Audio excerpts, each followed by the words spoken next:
Susanne, Angela, for those of us who haven't met you before, or possibly who haven't particularly worked with HubSpot or Meltwater, could you both of you just give us a quick intro to yourselves and what you do? I head up the international marketing at HubSpot, and if you don't know what we do, we're a CRM platform with an aspiration to help companies grow better. Great, thanks for joining, Susanne. Thank you for having me. Again, everyone, my name is Wiesenmüller. I'm located in Berlin. I'm really happy to be here today, and I have 16 years of experience in sales and marketing with Meltwater. So been a long career in the SaaS industry. And for those of you who don't know Meltwater, Meltwater has actually been founded in Norway, and we are a leader in the field of media intelligence. So that's actually one struggle that I have, because a lot of people say, like, what does that actually mean? And just maybe a little bit, Meltwater was the first company to actually start online media monitoring. So there were, like the paper clipping agencies that have been cutting out articles and sending it over to the clients to understand their brand perception.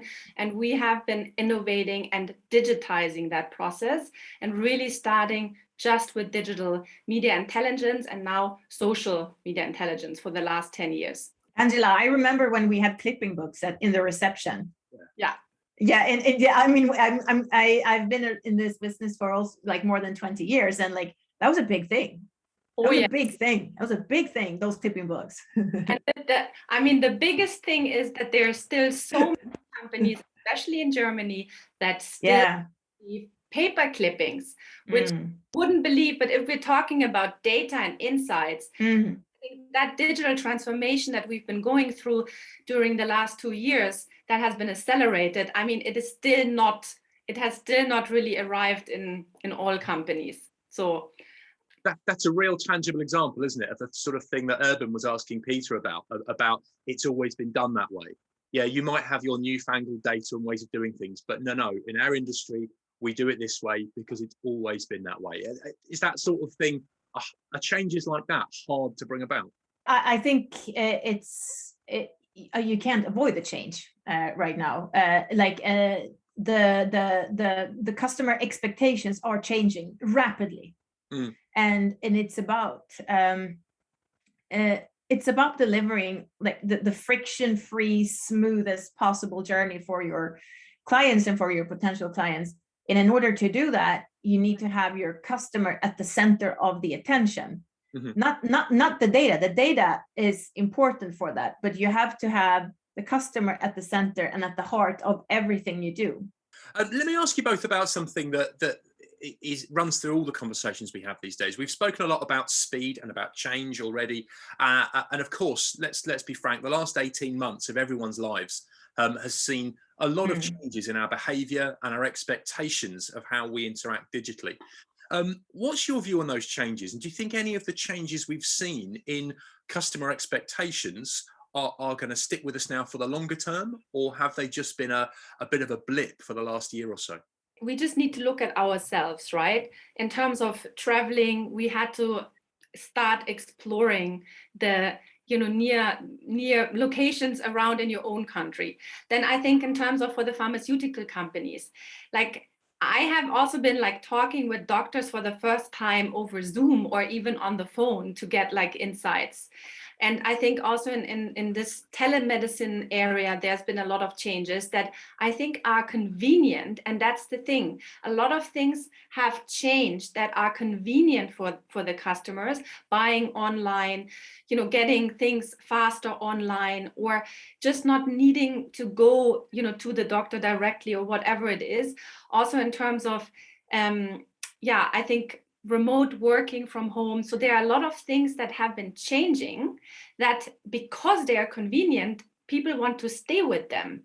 And that's why I think some things will stick, others will also go back. But I think what Susanne said is that, that there's constant change. I mean, that's definitely something that we're seeing. And I think, this pandemic is not going to be the last thing that's going to shake up the world. So there are so many political, environmental, and who knows what's going to come things that will constantly change consumer behavior. So that's why you need the data. And I mean, if we want to speak about data, I think, like social data, people have been changing actually their media consumption. So they are much more, even you can't even believe it, more online on the social media channels. They have been actually subscribing more to news channels. They're watching more like different TV channels. Like that media consumption has also changed dramatically, I think. And that is also not going to go back.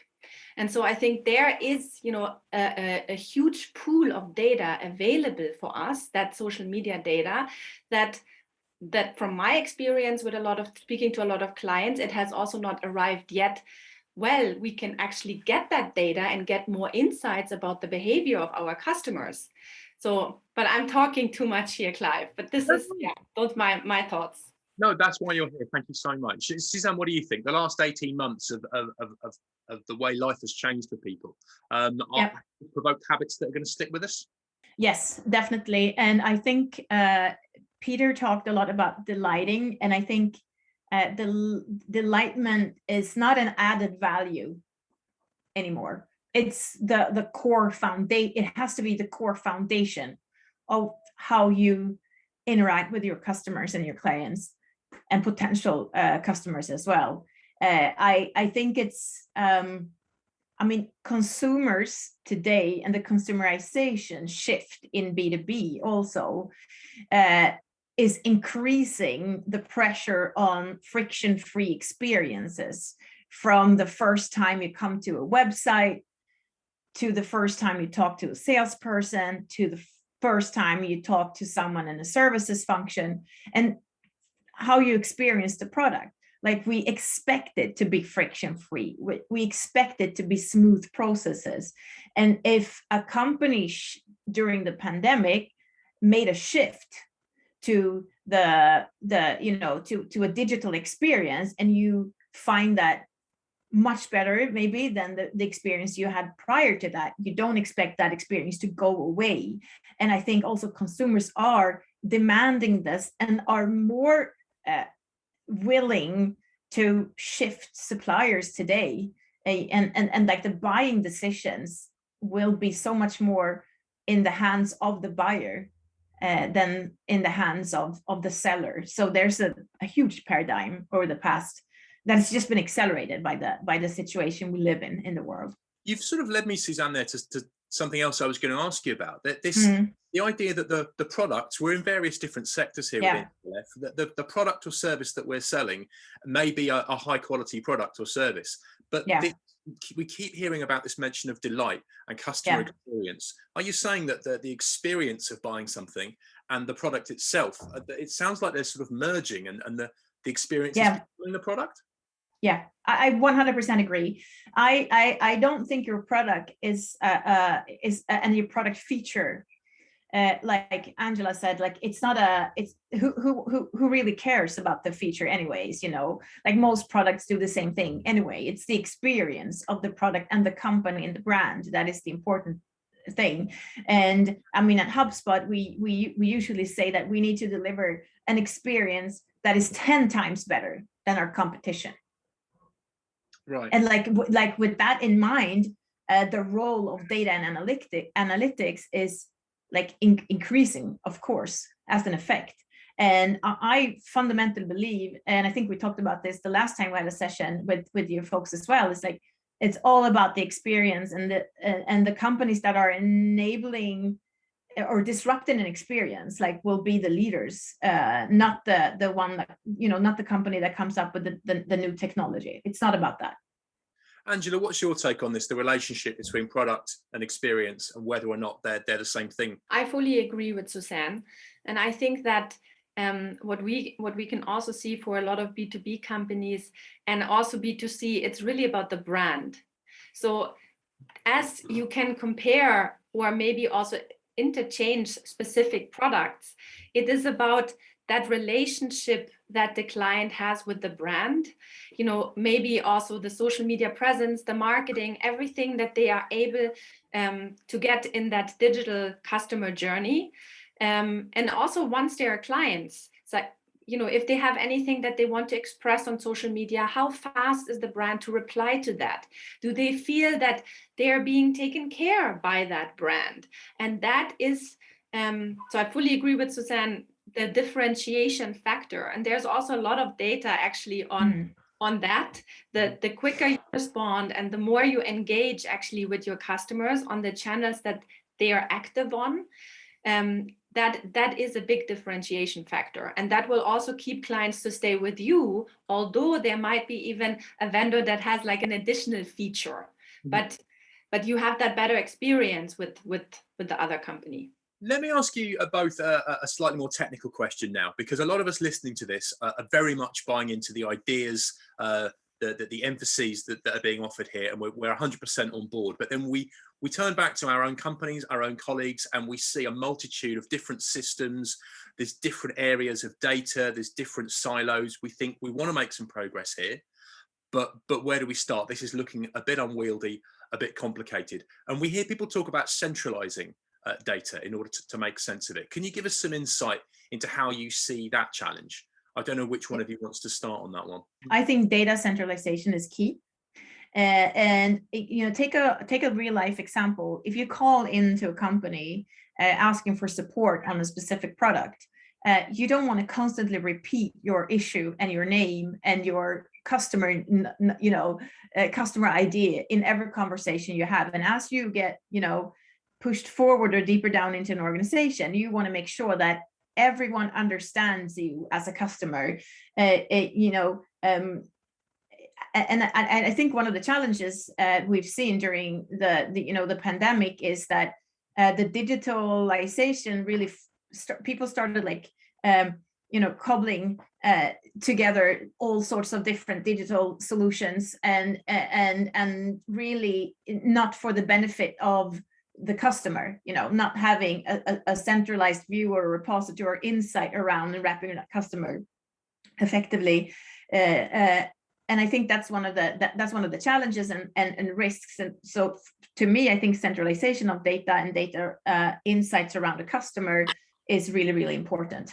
I fully agree. And that's also what we've been helping our clients with over the last 20 years, but especially, so I think there are two use cases. So we have like multinational companies that operate in different markets. Yeah. What we can see here is that if you, and I'm speaking from the marketing point of view because our clients are mainly marketing and communication professionals.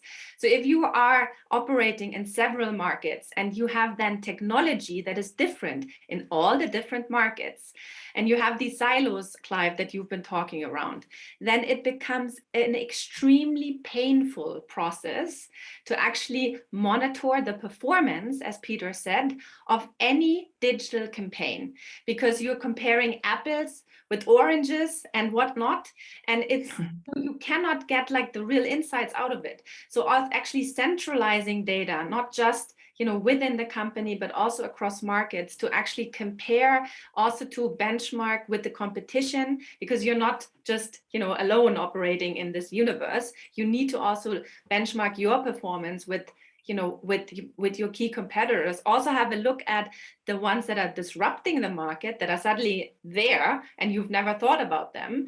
So I think that is, as Susanne said, it is actually adamant for companies in this digital world to actually have the centralized data pool and to integrate. And that's why Susanne and I are here as well. Your CRM data, which is the internal data on, like NPS scores, on maybe the sales performance, everything that you get internally from the company with outside data. So who's actually, where are my customers?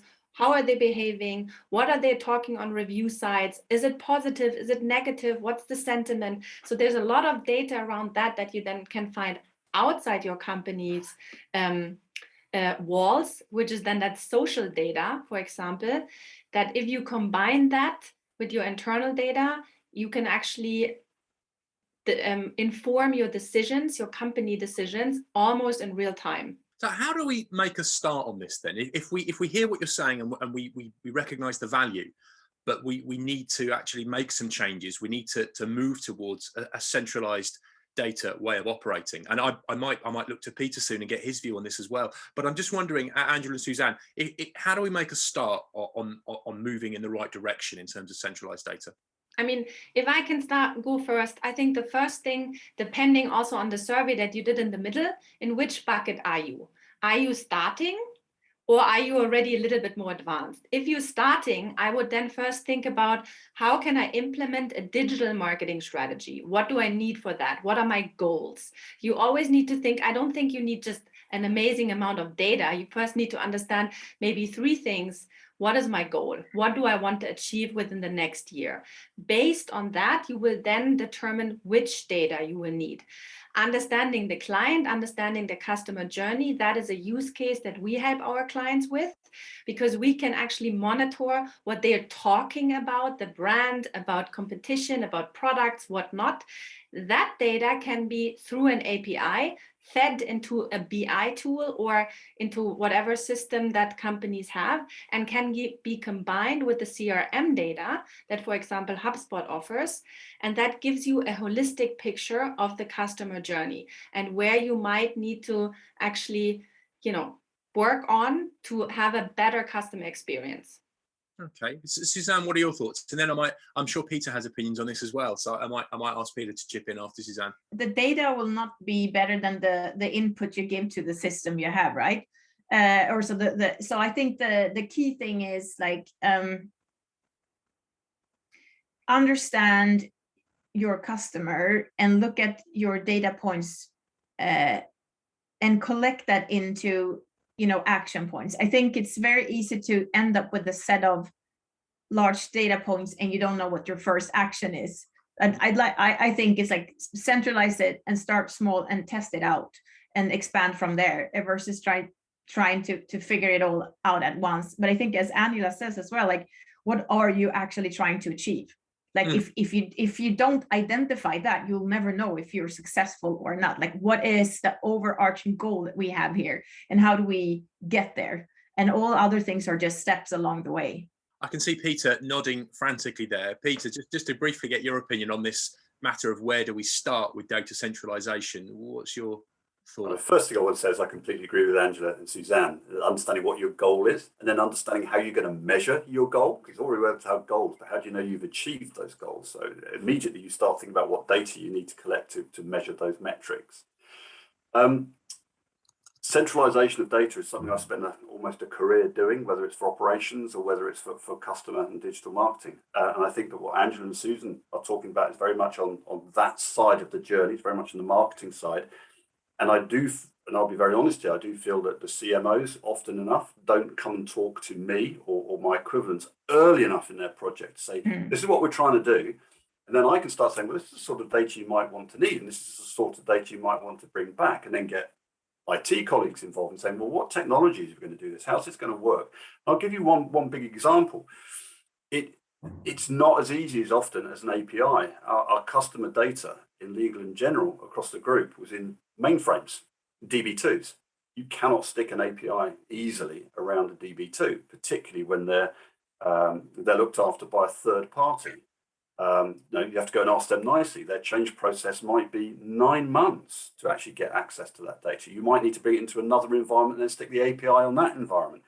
We had 27 different layers to bring data from the DB2s into the digital platforms. And if any one of those layers failed, that data didn't arrive. So having those early conversations with the data people is what I would say is the bit that is missing too often. Brilliant. Again, people, isn't it? Early conversations, yeah. The right conversation with the right collaboration. people. It really is collaboration. Another question I've got, we've heard a bit about, we've heard a lot about the value of personalization, and we hear a lot about AI and the power of AI. Now, some people embrace the idea of AI, and others are left feeling slightly skeptical, thinking, is this just hype? Susanne, Angela, can you give us some insight into how you see the role of AI in making progress with the sort of thing we've been discussing? Yeah, I mean, I can maybe start because Meltwater has been investing a lot since the early days in developing for especially natural languaging processing, but also smart algorithms, because you need to understand the data that we have that is text data, so it's unstructured data, and you need to take that unstructured data, put the smart algorithms on them to then actually get structured data out and get insights out. Image recognition, for example, big brands, they want to know not just who is mentioning them here and there, but also where are any images that show a product that is relevant for us. And then get insights out of that. So I think that there is a lot, and that's what I can speak towards in terms of these, I would say, these technology innovations that can really help us to get insights out of this data. And then also, for example, sentiment analysis, that's also something to understand, especially, as social media can quickly also turn against you, can actually harm a reputation that has been built up over years, overnight.